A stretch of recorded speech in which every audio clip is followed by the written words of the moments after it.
Thank you very much. You just want massive tax cuts. That's what you want. That's the only reason you're going so wild. But it's wonderful to be back in the great state of Indiana. What a place. I want to thank Senator Todd Young, Senator Joe Donnelly, Representative Jackie Walorski, Representative Susan Brooks, and Representative Mike Messer for joining us today. Thank you very much. Thank you very much for being here. Appreciate it. I also want to thank members of my economic team, Secretary Stephen Mnuchin, and Director Gary Cohn for joining us as well. We appreciate it. Let me begin by saying that our hearts and prayers go out to the people of Puerto Rico and the Virgin Islands who are suffering in the wake of yet another catastrophic hurricane. I mean, their island was virtually destroyed. Federal agencies are working closely with local partners to help these communities get back on their feet as soon as possible. Texas, Florida, Louisiana are doing great, and the recovery process is happening very, very quickly. I will be going down to Puerto Rico next week to get an on-the-ground briefing about the disaster recovery and to see all of our great first responders and to meet a lot of the people who are so affected by these storms. We are with you now, I tell them, and we will be there every step of the way until this job is done. It is truly catastrophic what happened in Puerto Rico.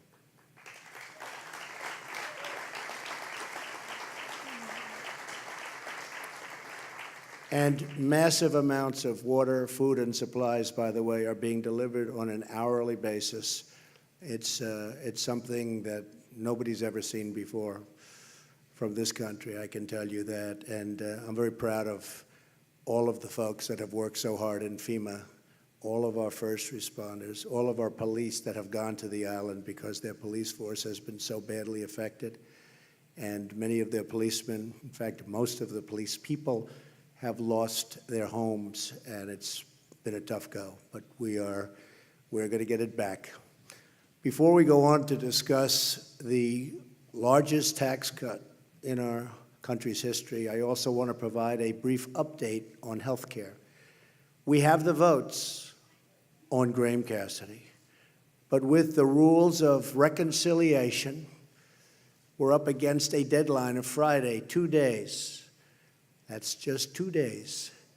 And yes vote, Senator, we have a wonderful senator, great, great senator, who is a yes vote, but he's home recovering from a pretty tough situation. And with so many great features, including all of the block granting, the money to the states, et cetera, our health care plan is really going to be something excellent. It's going to be better managed for the people that it serves. Having local health care representatives is far better than having health care managed from Washington, D.C. Not even a contest.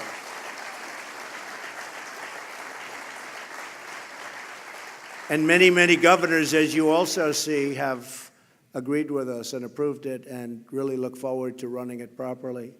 But again, because the reconciliation window is about to close, we have to wait a few months until it reopens before we take a vote.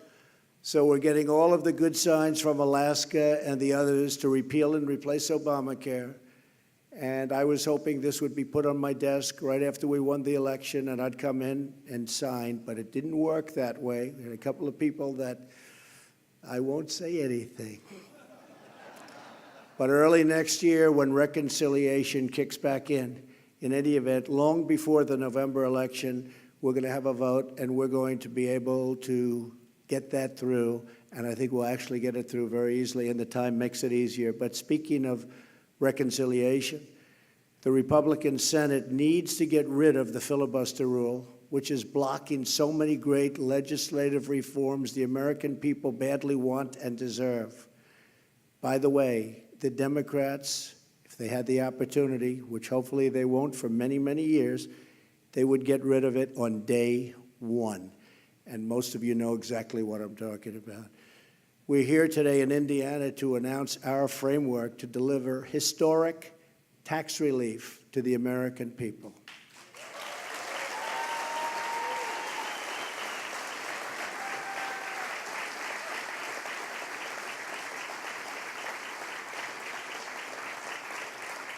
This is a once-in-a-generation opportunity, and I guess it's probably something I could say that I'm very good at. I've been waiting for this for a long time. We're going to cut taxes for the middle class, make the tax code simpler and more fair for everyday Americans, and we are going to bring back the jobs and wealth that have left our country, and most people thought left our country for good.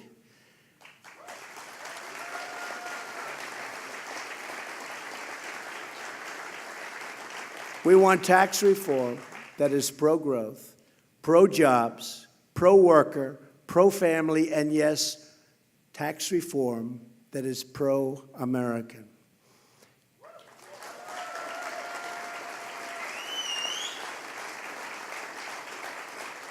It's time to take care of our people, to rebuild our nation, and to fight for our great American workers.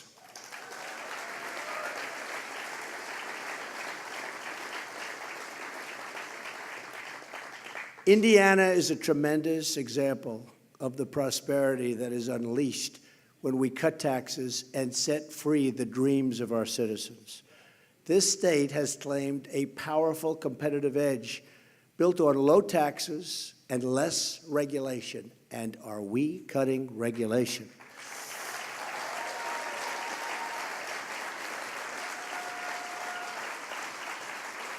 And businesses all across the country have taken notice. In recent years, Indiana has welcomed dozens of companies fleeing high taxes and high-tax states. Thousands of new jobs and massive capital investment have followed, meaning a better quality of life for the people of Indiana. All of this is possible because the people of this state have made a decision. They chose to make Indiana competitive again. They chose, and their choice was so important, it included electing a governor who you may have heard of, who signed the largest income tax cut in the state's history, our very, very terrific person and terrific Vice President, Mike Pence.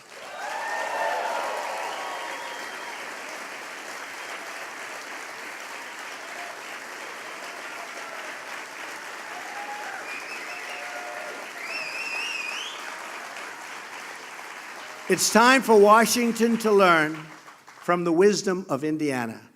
We need Washington to promote American jobs instead of obstructing them. That is what I've been working to achieve every day since I took office. That is what I talked about on the campaign trail. Already we're seeing the results of an economic policy that finally puts America first.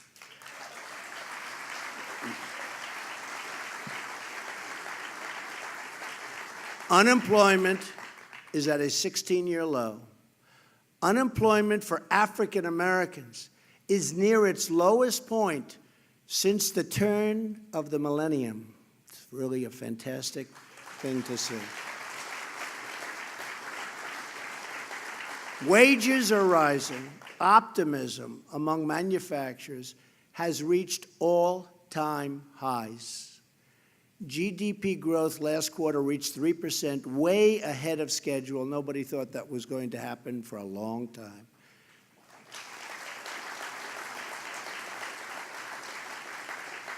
And this quarter, I believe, would have been better, but the hurricanes will have an impact. But other than that, it would have been, in my opinion, even better. Your government is working for you once again, not for the donors, not the special interests, but the hardworking, tax-paying citizens of our country.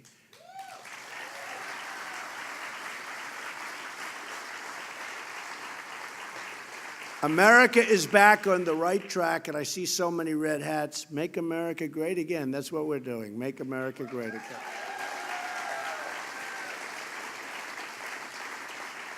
But our country and our economy cannot take off like they should unless we dramatically reform America's outdated, complex, and extremely burdensome tax code. It's a relic. Got to change it. We have to compete with other countries. The current tax system is a colossal barrier standing in the way of America's economic comeback because it can be far greater than it's ever been. But we're going to remove that barrier to create the tax system that our people finally, and want and deserve. For several months, my administration has been working closely with Congress to develop a framework for tax reform. Over the next few months, the House and Senate will build on this framework and produce legislation that will deliver more jobs, higher pay, and lower taxes for middle-class families, for the working man and woman, and for businesses of all sizes. I look forward, thank you.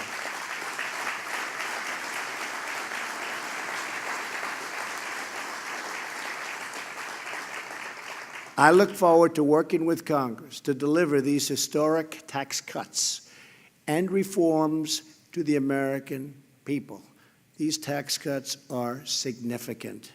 There's never been tax cuts like what we're talking about. Our framework is based on 4 key ideas. First, we will cut taxes for the everyday, hardworking Americans, the people that work so long, so hard, and they've been forgotten. But they're not forgotten anymore. I think we proved that on November 8th.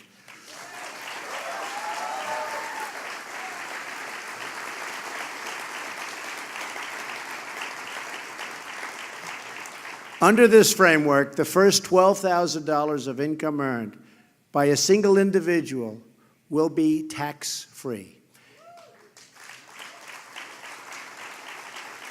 And a married couple won't pay a dime in taxes on their first $24,000 of income. So a married couple up to $24,000 can spend their money on their family, on their children, on what they have to do.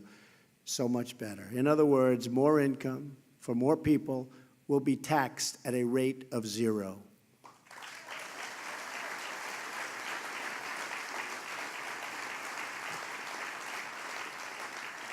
At this 0% rate, taxable income will be subject to just 3 tax rates of 12%, 25%, and 35%. Jonathan Blanton and his wife, Jamie, from Greentown, are here with us today. Where are they?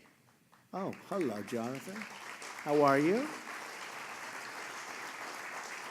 Jonathan does industrial janitorial work, and Jamie works at an auto company.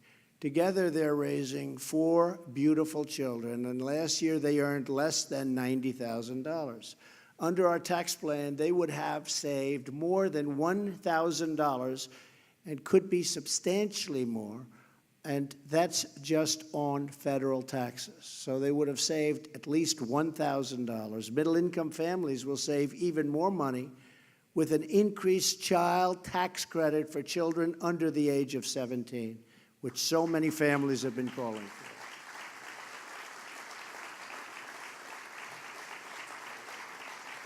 for. We will eliminate the marriage penalty in the existing credit and expand eligibility to include even more middle-income families, greatly expanded. We're also expanding the child tax credit because we believe the most important investment our country can make is in our children.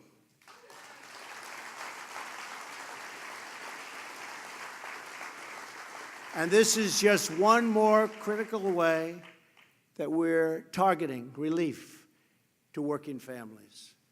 In addition, under our framework, those caring for the elderly loved, and we love these people, but we're caring and we take such care of the elderly and other adult dependents will receive financial relief in the form of a $500 $100 tax credit.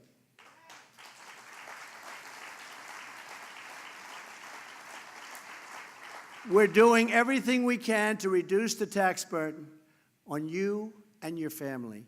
By eliminating tax breaks and loopholes, we will ensure that the benefits are focused on the middle class, the working men and women, not the highest income earners.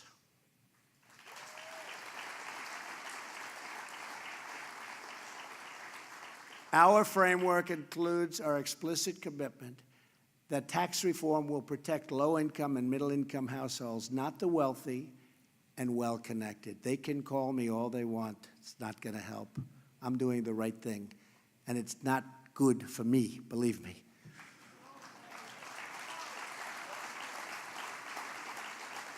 But what is good for me, not only as president and legacy, what is good for me is if everything takes off like a rocket ship, like it should have for 20 years.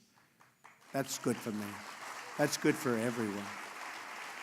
And that's what I think is going to happen. And a lot of very wealthy people feel the same way, believe me. In fact, we are eliminating most itemized deductions that primarily benefit the wealthiest taxpayers. We have also given Congress the flexibility to add an additional top rate on the very highest income earners to provide even more tax relief for working people. Second, our framework will make the tax code simple, fair, and easy to understand, finally. Americans waste money.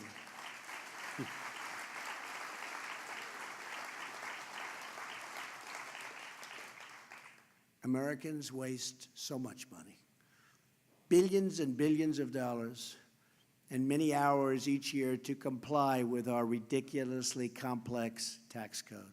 More than 90% of Americans use assistance to prepare their taxes. Under our framework, the vast majority of families will be able to file their taxes on a single sheet of paper.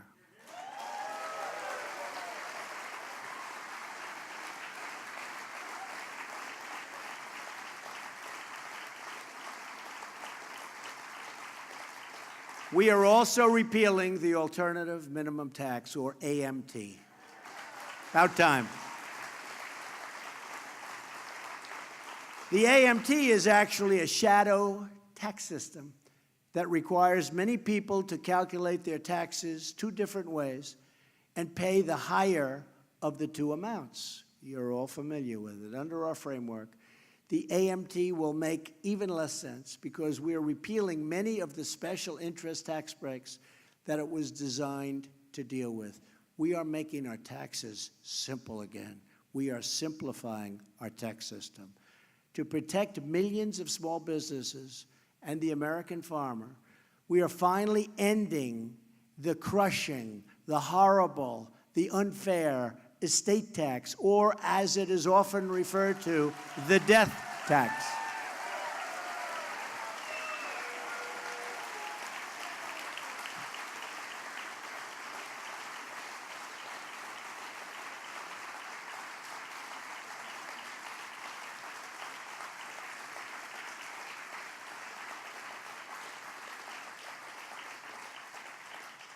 That means, especially for all of you with small businesses that are really tremendous businesses, you'll be able to leave them to your family, and your family won't have to run out and do a fire sale to try and get the money to pay the tax, lose the business, ends up going out of business. All of those jobs are lost. The farmers in particular are affected. They have wonderful farms, but they can't pay the tax, so they have to sell the farm. The people that buy it don't run it with love. They can't run it the same way, and it goes out. So that death tax is a disaster for this country and a disaster for so many small businesses and farmers, and we're getting rid of it.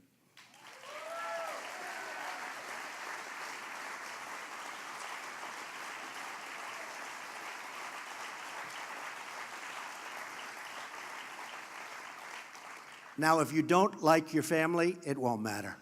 Okay? But for those that love your family, it matters a lot. With us today is Kip Tom, a family farmer From Leesburg, where's Kip? Good, Kip. Hi, Kip. Who fears that his family's farming heritage, it's been a long time. How long, Kip? 187 years. That's peanuts, Kip. Wow, that's a long time.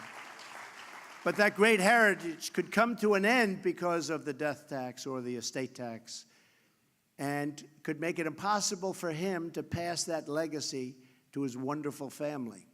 We're not going to let that happen. We are not going to allow the death tax to steal away the American dream from these great, great families, many of which are in this room today.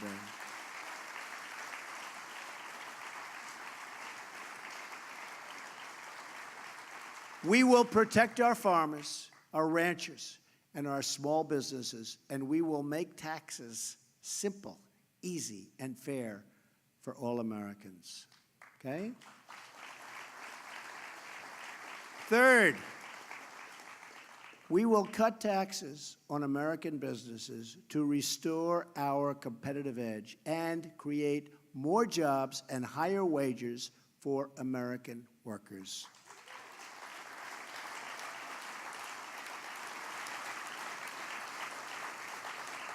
In Indiana, you have seen firsthand that cutting taxes on businesses makes your state more competitive and leads to more jobs and higher paychecks for your workers. Now, we want to do the same thing for America, making our country more competitive with other nations. And in many cases, those other nations are taking advantage of us in so many ways.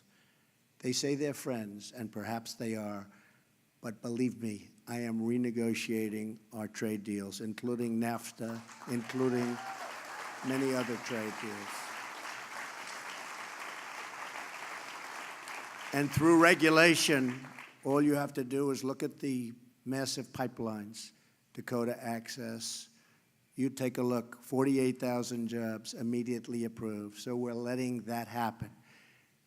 But in terms of the tax and the tax strategy that Ronald Reagan used to create an economic boom in the 1980s, when our economy took off, the middle class thrived, and the family income of all families was increasing more and more, and it was a beautiful sight to behold. Since then, other nations have adopted, unfortunately, our playbook and ran it even better than we did. And I shouldn't say even better, because we didn't run it well at all, and we let other nations come in and take advantage of us and take our jobs away and take our businesses out, and we're stopping that, and you see it right here, what we've done. Today, our total business tax rate is 60% higher than our average foreign competitor in the developed world. That's not good. We have surrendered our competitive edge to other countries, but we're not surrendering anymore. We're not surrendering anymore. Under our framework, we will dramatically cut the business tax rate so that American companies and American workers can beat our foreign competitors and start winning again.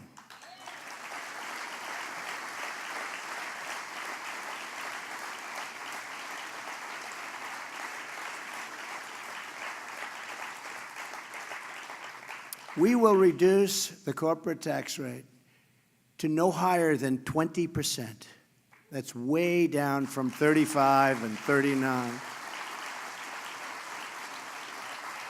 which is substantially below the average of other industrialized nations.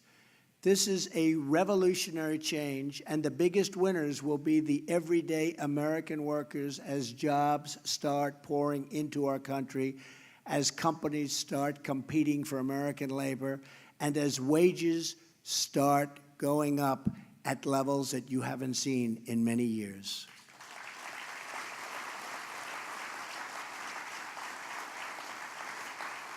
When our companies move to other countries, it's our loyal American workers who get hurt. And when companies stay in America and come to America, it's our wonderful workers who reap the rewards. And I just left the United Nations last week, and I was told by one of the most powerful leaders of the world, that they are going to be announcing in the not-too-distant future 5 major factories in the United States, between increasing and new, 5. You'll be hearing about that very soon. And I said, thank you very much. And he said, you know what? It's starting to happen in the United States. It's starting to happen. So I just wanted to let you know that. I promised I wouldn't say who. I'll keep my word, okay? Unless you force me. Members of both parties, it happens to be in the automobile industry, that's a good industry. Members of both parties should agree that we need a tax code that keeps jobs in our country and brings jobs back to our country.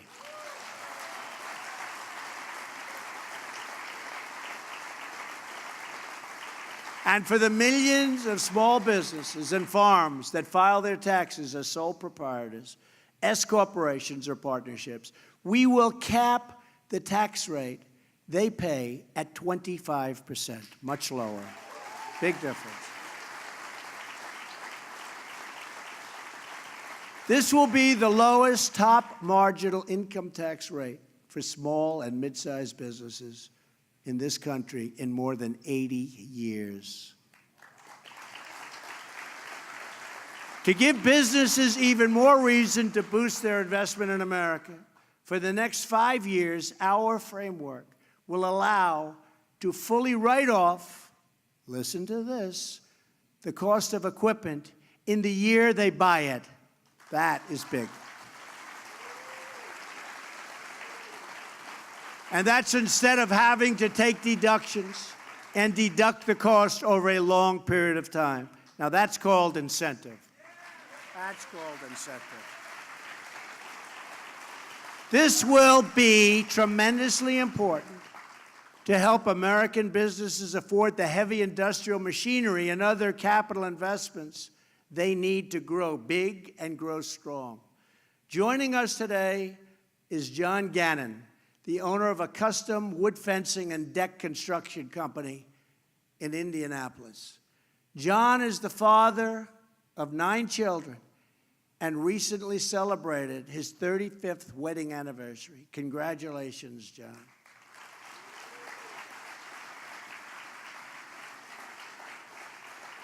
And John is in the fencing company, as you heard. And I'm just thinking, I have to mention this. You know, we have a fence around the White House. We have a fence around the White House. And they want to build a new fence. And I figured, you know, I'm pretty good at construction. I figured, I don't know, maybe $1 million, maybe $1.5 million. And this has been taking place over a long period of time, previous administrations. So I said, how much is the fence you're talking around the White House? Sir, the fence will cost approximately $50 million. I said, what? I kid you not. And we have thousands of things like that, thousands. We're going to get it all down, but we think of that, $50 million. Now, I assume it's a strong fence, okay? So, John, do you think you could do it for slightly less than $50 million? I think he could take 49 off right now and it'd have plenty of profit, right? Right, John? It's crazy. It's crazy.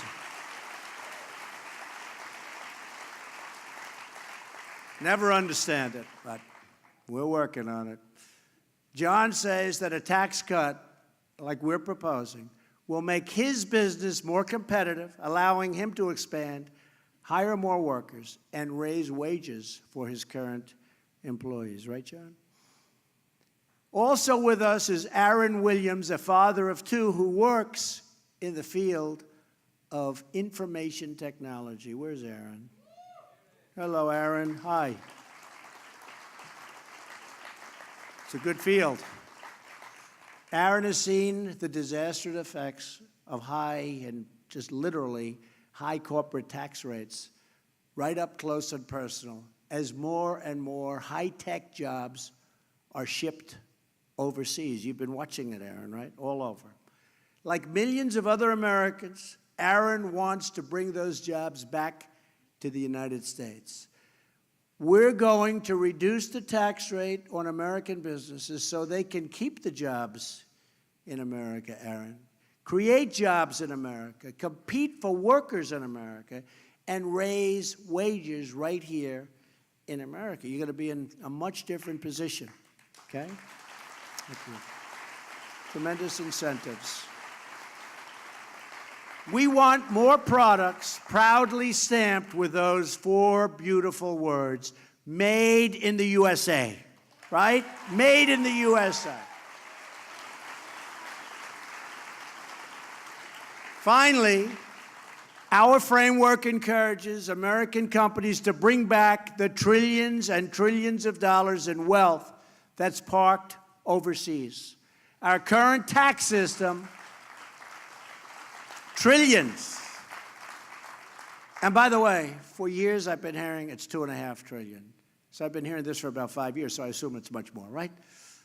But Democrats want to do it, and Republicans want to do it. For years, who doesn't want to do it? They want to bring but they can't do it because it's so restrictive and the taxes are so ridiculous, so they can't do it. So the money stays in other countries, and it's invested in other countries. We want to bring it back. But think of it. It's one of the few things Democrats want it and Republicans want it. So they both want it, and yet for years they haven't been able to do it. Now we're doing it. We're doing things.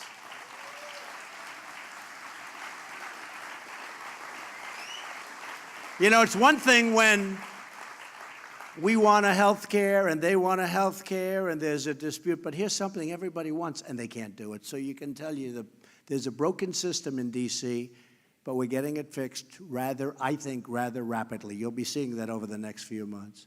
Our current tax system makes us one of the few developed nations in the world to punish our companies when they bring wealth earned overseas back into our country. We're punishing them for bringing the money back in. As a result, corporations have parked many trillions of dollars in foreign countries, and many have incorporated abroad in order to avoid our punitive tax system altogether. And some companies actually leave our country because they have so much money overseas, so much, it's an incredible amount, that they move the company to get their money. We're going to let them bring the money back home.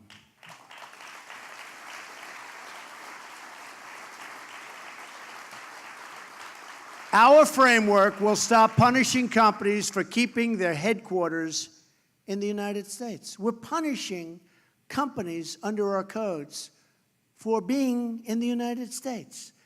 We will impose a one-time low tax on returning money that is already offshore so that it can be brought back home to America where it belongs and where it can be put to work and work and work.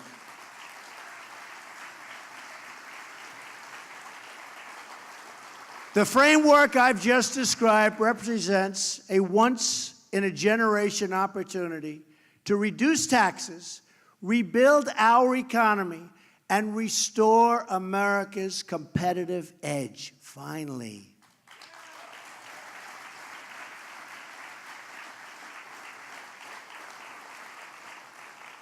And I have to say, just before coming here, we released some of the details of the tax and the tax reform and the tax cuts, and it has really received tremendous, tremendous reviews. And if Senator Donnelly doesn't approve it, because, you know, he's on the other side, we will come here, we will campaign against him like you wouldn't believe.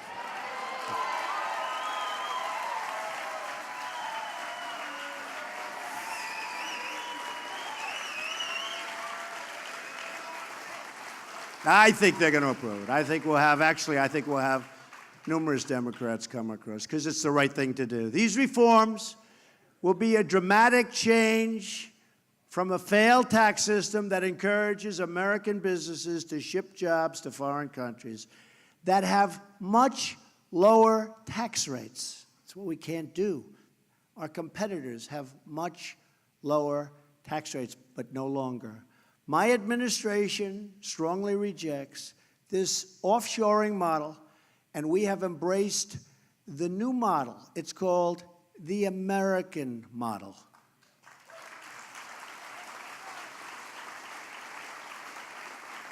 Under the American model, we are reducing burdens on our businesses as long as they do business in our country. That's what we want. We want them to do business in our country, not to leave our country like a number of firms from Indiana. Some made some great promises to me, but those promises are only being partially kept because they're incentivized to leave, but now they're going to be incentivized to stay. And if that doesn't work, then we'll get even tougher than that, okay? We want our companies to hire and grow in America and to raise wages for American workers and to help rebuild American cities and towns. That is how we will all succeed together and grow together as one team, one people, and one American family. We want it to happen here.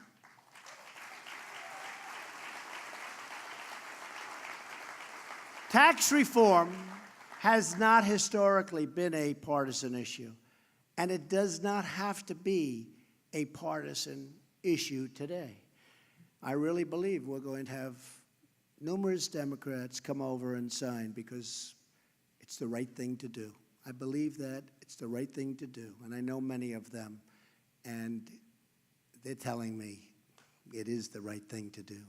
President Reagan's tax cuts were passed with significant bipartisan majorities at a time when there was a Democrat majority in the House and a Democrat speaker, Tip O'Neill. Before that, Democrat President John F. Kennedy championed tax cuts that surged the economy and massively reduced unemployment. As President Kennedy very wisely said, the single most important fiscal weapon available to strengthen the national economy is the federal tax policy. The right kind of tax cut at the right time, this is the right time, is the most effective measure that this government could take to spur our economy forward. That was President Kennedy.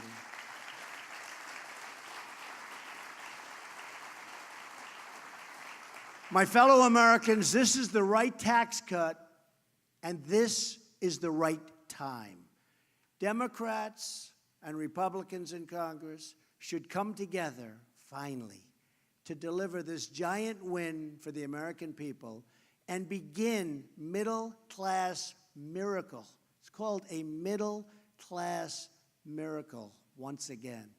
It's also called a miracle for our great companies, a miracle for the middle class, for the working person. I truly believe that many Democrats want to support our plan, and with enough encouragement from the American people, they will find the courage to do what is right for our great country.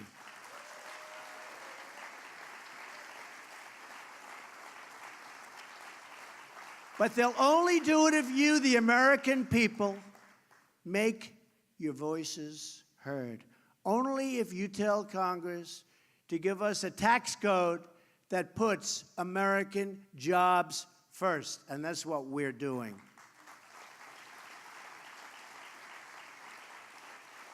History has proven time and time again that there is no power on earth more awesome than the will of the American people. That is why today I am asking all Americans, Republican, Democrat, Independent, to join with me and with each other to demand tax reform that will truly, truly, truly make America great again.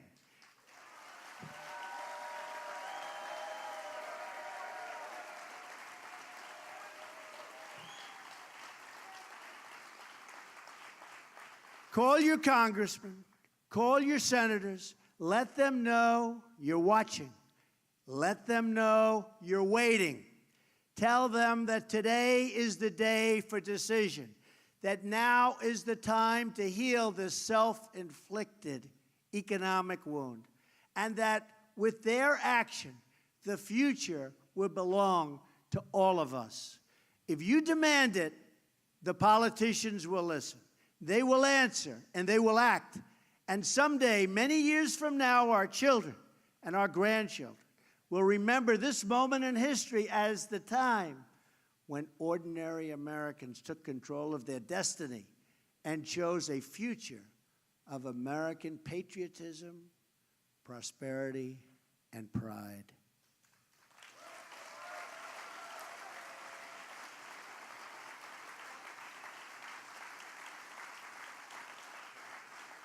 With your help and your voice, we will bring back our jobs. We will bring back our wealth. And for every citizen across this land, we will bring back our great American dreams. Thank you. God bless you. And God bless the United States of America. Thank you. Thank you.